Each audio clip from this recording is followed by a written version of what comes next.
Good afternoon, everyone. Today's Thursday, April 30th. It is the 21st day of the Omer. It's hard to believe that we already have completed 3 weeks of the Omer, but that means that, according to my calculation, this is day 49 of our lockdown, so to say, shelter in place, whatever terms you want to use, which means that we have already completed a full Omer cycle of this craziness.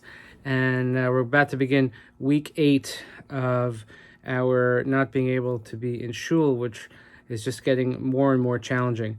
I apologize for the delay this morning of getting the video out, some technical difficulties. What that means is that when I had a certain window to be able to film this morning, our good friend Vinny Militello and his crew were outside making sure that the shul grounds were manicured properly. So I want to extend our appreciation and thanks to the entire Militello crew for the great job that they do for our shul.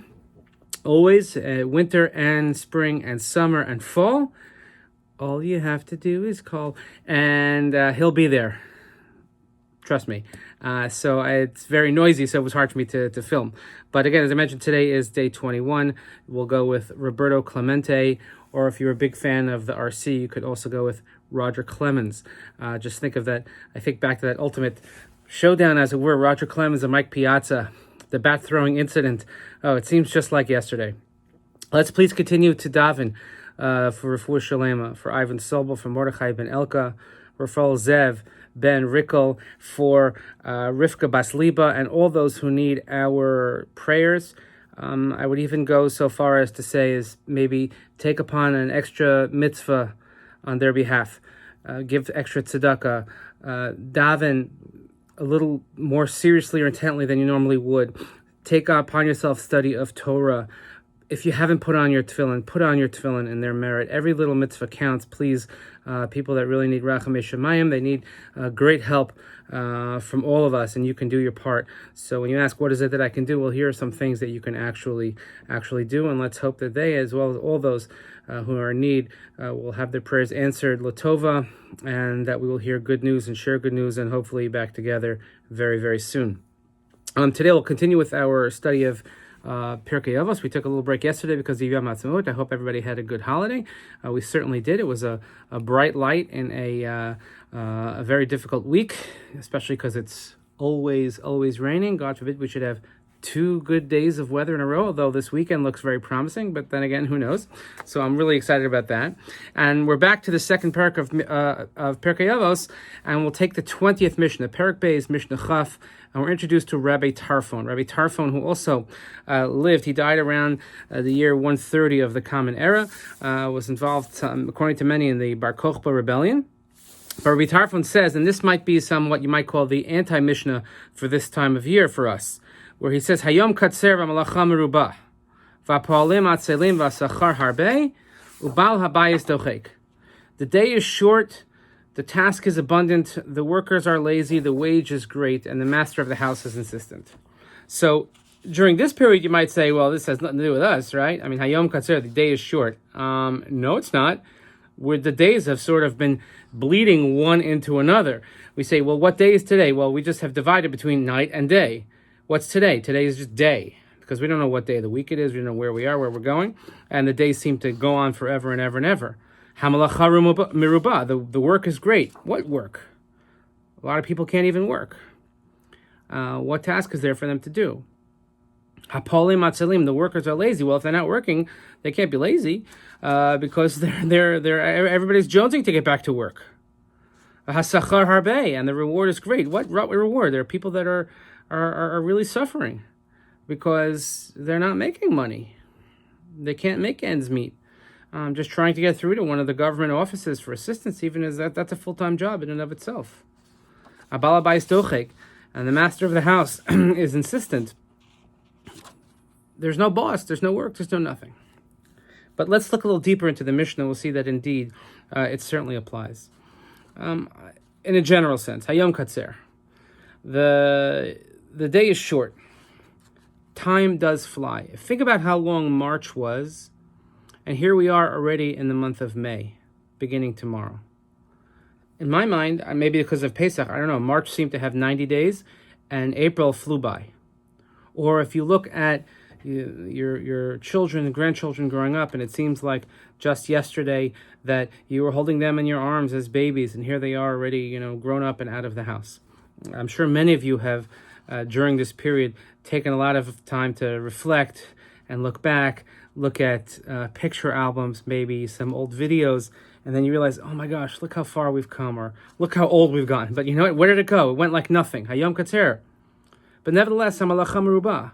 If we think about all those things that we wanted to do, all those projects we wanted to take on, all those letters we wanted to write, the books we wanted to read, the closets that we wanted to clean, there's so many, and we never ever finish.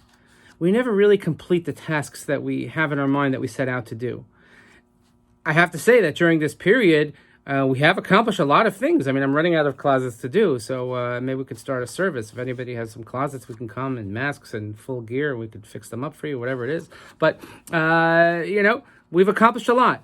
And this mission is helpful for us realizing that sometimes when God gives us this gift of time, we make good use of it. Hapolim atzelim, laziness. Laziness is definitely something that we have to battle during this period. There was a whole article in the Wall Street Journal last week in the weekend section with a kind of pro and a con of whether a person should get dressed every day. You should get dressed, you shouldn't get dressed, and I can understand the argument either way. But I'm sure there are many of us that, we have the sort of the Zoom attire, which is, a nice top, but you're wearing sweatpants. Or as George Costanza once said, that sweatpants means that you've given up on life. And there are those that say, no, we have to get dressed every day. If we can't be productive, at least we have to look productive. We have to act a part of being productive. So there's a lot to be said about that. But laziness is a very dangerous habit to fall into, and especially during this time. Hasachar harbe. So I want to share with you from Rabbi Wein, what he writes in his commentary on Perek Avos. People respond to an opportunity for great gain. No one willingly invests $10,000 in an investment that will allow him a profit of only $100. But if there's an opportunity to receive $100,000 for the $10,000 investment, there will be many interested investors. Judaism promises great rewards for those who invest in it, rewards that are available in this world and the next.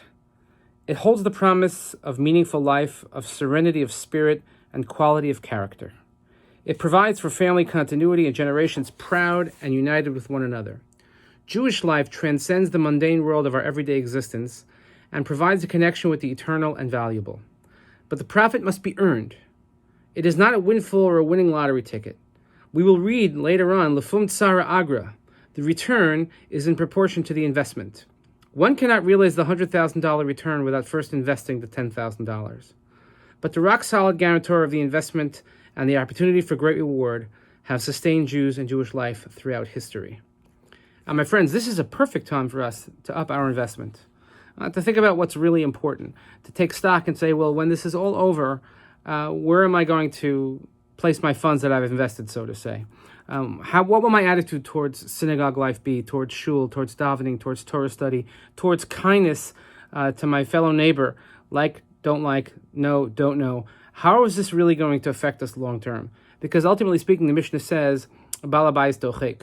The master of the house demands a lot of us. Judaism does demand a lot of us. I think a lot has been demanded of us over the last 8 weeks.